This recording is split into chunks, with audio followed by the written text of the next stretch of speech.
I was on the subway reading an interview book by Hans Ulrich Obrist. He asked Hans-Peter Feldman to describe Epiphany. I didn't know the meaning of the word, and while I was walking home I stared at my phone and searched for its definition. Once I realized what it means, I wondered, what is Epiphany for me? I finally looked up from the phone screen. I asked a question and immediately got the answer. There were 3 types of clouds hovering in the sky at the same time. It was a magical moment not only due to this natural phenomena.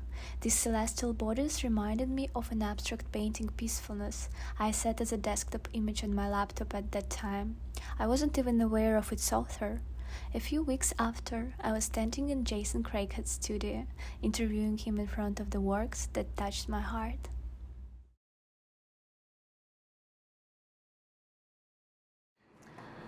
Hi Jason, thank you so much for meeting with me for the interview. Absolutely. In this intimate space, your studio. I will start with quite an unusual question, and I will ask you, please, tell me, how would you describe Epiphany in any sense of this word? Epiphany? Epiphany, yeah. Just the first association that comes to your mind. Well, I mean, I think epiphany is something that's only attainable by immersing oneself into something, whatever it is, and that's where an epiphany occurs. Epiphany being perhaps something that tells you there's something more behind what you're thinking. Mm-hmm. I don't think of epiphany as an answer or the end all. It's like, epiphany, I did it. It's like, no, epiphany is probably just breaking the surface of something deeper. The reason why I asked you about Epiphany, because me personally, I associate Epiphany with the sky, with the clouds, or rather with something intangible, something ephemeral. You know what I mean? And like what your paintings depict, you make visible something that we can't see. So Sure. I would like to ask you, what do you want the viewer to see in your paintings? Well, I like to think of my work as kind of an invitation to a conversation, like with you, yourself, the viewer, the audience, to be engaged in a manner perhaps that they're not expecting, because I'm not offering you like a real actual image to study. I'm asking you to think more about space and time and energy and epiphanies, like, and things like that. So I think of them as invitations.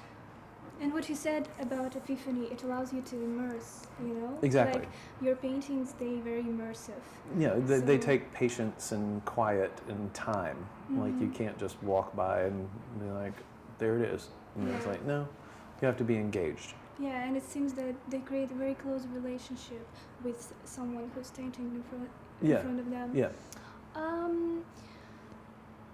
In one of the interviews, you said that what someone could see in your painting is a man who's trying to find himself in his life. Could you tell me more about it? Are you still searching for yourself? Of course. Yeah. I mean, if you find out all the answers, then why bother? Right? So if there's always a question, then there's something to live for in that sense. Yeah. Finding ourselves, is a deep task, that hopefully we all achieve in some manner. But perhaps for me, finding myself is realizing that I have more questions. So I'm always on a search. Yeah, like in Buddhism, they say that there is no level of perfection. Absolutely. And certainly our life is a constant search. We're searching for ourselves, for our purpose in life, destiny perhaps. Well, I like to think that I'm always trying to comfortably find myself in present versus worrying about future or wearing too much weight of a past. You know, so presence is it's key. That is a bigger human experience. You know, like versus just me. I am just me, and I am selfish. You know, and like that's who I am. You know, it's how I am. But I also believe that I'm giving it back in some way. You know, to share with people and hopefully the world in some manner. And you know what I just said? The very first time that I saw your painting, it was the peacefulness. It's called That peacefulness. particular one, yeah. It's very. It's a lot like that one. It's not similar, but Right. it reminds me of this one as well. But what I was thinking about when I was looking at it is that there's black and white, and it's all about your life. It's all about the bad things and good things, and passion, love as well, and the sadness. And it really made me think that there's the light in the end of the tunnel while looking at that painting. Yeah, I think what we're talking about is ownership. You know, it's like owning what is difficult. You know, and not thinking that someone's doing something to us. It's all perception. You know, it's like it may not be great, but it's an opportunity to do something that is perhaps even better, or to grow and become a better person, better human, you know, like whatever. Yeah, it's all opportunities. And I think that's what I think about with painting too. You know, like it's all just an opportunity every time. It's an opportunity to fuck up, you know, and it's an opportunity to do something amazing. Yeah. Just like every day. You just choose. Yeah. The one. Or you just do and see what happens. Tell me more about this painting. You're working on it right now. Yeah, it's super close to being done. So it's time to. It's the period in making something where I start to have to slow down. You know, like I spend I've spent more time looking at this today, you know, than getting anywhere near it. All I did today was, I did all this, and I did this staining, and those two things kind of balanced out everything else. I'm like, okay, like I have to be really careful now, because if I get too excited too fast, you know, and do something a little too aggressive, it'll shake up the space that's already developed. So it's a matter of just kind of accenting the space that's already there at this point. So I'm waiting for that moment to look right. The shadow of something? Yeah. It's the shadow of the mic. I was like, what is that color? Like that's not there. I assume you spend most of your time here in the studio. Sure. Take me through your ordinary day in life. Oh. Just tell me. I mean, if you really want like rudimentary, like simple, it's like wake up details. and I'm just saying, it's like I wake up, I have some coffee at home with Monica. We have, we visit for a while. We walk the puppies, and then I walk to the subway and ride the subway and look at people and think about things. And I walk in here and I turn on the music and I kind of relax into my space, and I just begin to study and move around, the objects that are in the room. And then I just do that until I'm done. Like almost every day. What about inspiration? Do you depend on the inspiration? Like, do you come here only when you have inspiration, or you just I've day? tried to develop a thinking process that there is no lack of inspiration. Because if being alive is enough, to want to express and move and feel, well, then that's enough. You know what I mean? So, like, I don't need inspiration. I don't need anything to inspire me. I'm inspired by everything. I'm inspired by you. I'm inspired by you guys. Like, I'm inspired by everyone who's a participant in doing something that is thoughtful and good, and so on and so on. And you have to be inspired by things that are bad too, because it's part of life. So it's all It's easy to be inspired. There is no good without bad, like It's all a balance. no light without, Everything's a balance. without Yep. Tell me, how do ideas come in your mind? Do you like wake up in the morning and you feel that you're just filled with feelings and emotions and you need to paint, otherwise you collapse, or how do they come? Well, I mean, it's definitely not that dramatic. Like I've learned that it's not that dramatic. I thought it was that dramatic, like when I was young. It's like, and now that I'm older, it's not that dramatic, but it is real, and accepting it as something that's real and learning that applying fuel to the fire, is important. And, it's business too, like once it gets real, it costs a lot of money to have this space. It costs a lot of money to live in New York. It costs a lot of money to make all these paintings. It all costs money. So at some point, I think one has to realize that reality, and figure out how you're going to feed that. And I choose to, rather than, go get a job, like I'm forcing my own hand, to spend, whatever we call it, 40 hours a week, typical work week or whatever. Like I spend more than that here to make sure that I am investing my whole self into this. So waking up with ideas, I don't know, you know what I mean? Like I wake up with what I left behind yesterday. Okay. It's like I know where I left that painting yesterday, and I know what I've done to it today, and I feel like a hero. I'm like, oh my God, I did the right things. And it's like, yes, and these little paintings are coming along over here, and that's because of time. It's just time. It's where you put your time. Yeah, and the inspiration becomes your like air. It's just everything. Yeah, everything. Yeah. You breathe and you 'cause continue to work. I'm not a political artist. It's like I'm not it's not male or female or gay or straight or black or white or bullshit not and whatever. It's real. Like it's just me. It's poetry. So that's endless. When I die, it's over. Before starting the piece, do you know what you're going to do, or you paint in a spontaneous manner, right? Paintings what? In a spontaneous. Intuitive. It's. I'm just responding to what is there. And I don't know if you remember the other day when you were here, but like those had almost nothing on them, like just a little bit. And so I did something, and then I did something else, and I did something else. Now it tells me another couple of things to do. So I'm like, I never go like, okay, this is going to be like this, because if I had that in mind, I wouldn't be able to do it.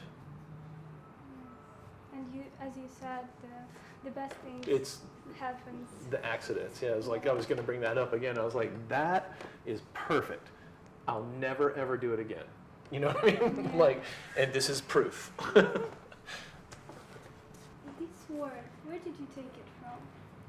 Was it? Well, I mean, I told you the other day that in this particular body of work, I'm thinking of river, not only physical river, but metaphorical river. And, river has an origin that is generally in the mountains, you know what I mean? And ends up in the oceans, so it's pretty literal in this particular thing, but, origin is just very interesting, like, where do we come from? Like you're asking me all these questions about my thoughts and those origins. It's like I don't know. So I don't know. It's because it's me, doing my thing, and I'm following it. But much like the river, it's like if you flow, and you let it guide you, it may show you answers. It may take you the wrong way. You may hit shallow waters where it's like really rough and difficult, but if you fight it, it's even harder, but if you just flow with it, it's even easier. It's like, I don't know. So I've gotten really into the idea of river in this particular body of work, and every single one of these things has something to do with it, all of them. Wow, this is a mess.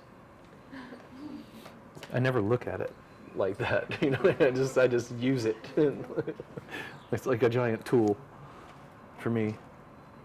Just please tell me about these books. Are you using them? Oh yeah. Creating your pieces? Well, so this one is the more important. This is a thesaurus that my mom gave me when I was 13, and I kind of dragged it through college and, you know, whatever, and had it forever. And sometime in the past few years, I decided to start tearing, you know, words and phrases out of it and start to use it in my work. And now it's turned into, you know, I'm doing lots of them just on paper, you know, like just lots and lots and lots and lots of them. And this book is just something that someone gave me that I just think is wildly magnificent. It's called The Book of Thoughts, the new Dictionary of Thoughts from like 1950 something. And it is just weird, you know, it's like you pick a word and look in there, and then there's like, you know, things from like Shakespeare or Thoreau or something. You mentioned that your paintings are loaded with your own feelings and emotions. So you're projecting yourself, your inner self. But as far as I know, you don't only project your mind, your inner self on the paintings, but you also leave the traces of your own body, right? Oh, you mean the physical? I mean the footprints? Yes, yeah. If you can and my tell me hands more, and things like that. If you can tell me more about that? Well, sure. I mean, I don't know. It's kind of literally what you just said. It's like it's more evidence of me. Mm-hmm. You know what I mean? Like, I'm surprised I don't have some in the floor from the other day. It's like I did, you know, it's like I didn't add anything to the floor yet. I like that idea of evidence, you know, because I might not draw or put a brush on anything, but if I walk around in here for hours, I'm working. You know what I mean? Because I'm making marks. You know, it's all the stuff, the extra, you know, the dribbles and the accidents and things. So yeah, I think that's become part of my practice, because that's part of the practice is to be in the space even if you're not doing something. So it's like it's incidental. You know what I mean? Like I never have just canvases on the floor. Of course, yeah. There's always something on the wall that's being worked on, and the stuff on the floor is just accident. What about the colors? I see this particular set of colors that are repeated in other paintings. Like for example, on this one, so there is almost always black. There is this pastel pink, deep blue. Is there a reason why you use these colors particularly in many paintings? Well, you're just getting me at a time when I'm using it. You know what I mean? Like I've probably been messing with this palette for about a year, you know, and I'm finding different things I like about it and things and whatnot, you know, and then, you know, solutions, you know, things that work really well. Like this painting to me is beautiful. It did everything right, you know, but it's also about a year old. So I'm still working with the palette, you know, like you can see, but I hope that my voice comes through, you know, like in whatever it is I'm making. So that's what's more important, I guess, which kind of comes back to your first question of Epiphany, you know, is like, well, I have to push it to its end to find out what it leads to, right? So that will be the epiphany, Yes, as far as whatever this palette is, you know, perhaps. And I guess, and quite honestly, just truly, I love it. Like I love it. I think it's beautiful. There's something about that pink and black to me. It's just like, man, that is powerful. You know what I mean? It's sexy and cool and interesting and graphic and pleasant. You know, like it's a lot of things. It's good. I guess maybe it's also like the color of your soul in this period of Perhaps, life. yeah, yeah. You know, really, really gentle and maybe a little bit dark all at once. Yeah. You know, I grew up with, you know, TV being, like important to all of us, like MTV, and all that jazz and whatnot. And I started to not like it at all, like I steered clear of it because it was such a pop culture infusion. It's like, you're supposed to be like this, like this is how you're supposed to look. This is what you want to do. This is how you're supposed to be, like that's the whole self-image thing. Like that piece was actually displayed on a pedestal facing the wall with a mirror in front of it. You know what I'm saying? So it's like you get the self-image and the mirror, and the red TV. Red is fame, like whatever, and of course it was on, so it was static, coming through the letters.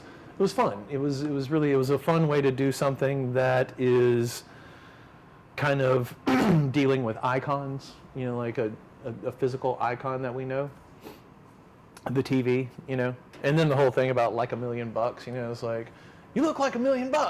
It's like, oh, I could really use $1 million. I wish I had $1 million. It's like, oh, I'm gonna get $1 million. It's like just that concept, to me is so cliche and fun. On your Facebook, I found a series of works that you made in Prague that's called Living Some Love. Oh, yeah. Can you tell me more about this project? What It was my effort at graffiti on the other side of the world. It was fun.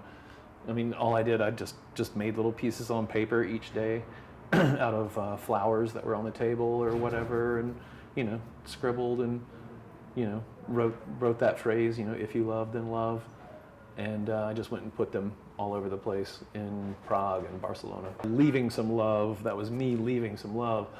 But the more important phrase is, if you love, then love. Like, yeah. Well, there it is. Yeah. It's sort of a kind of a call to arms, for all of us.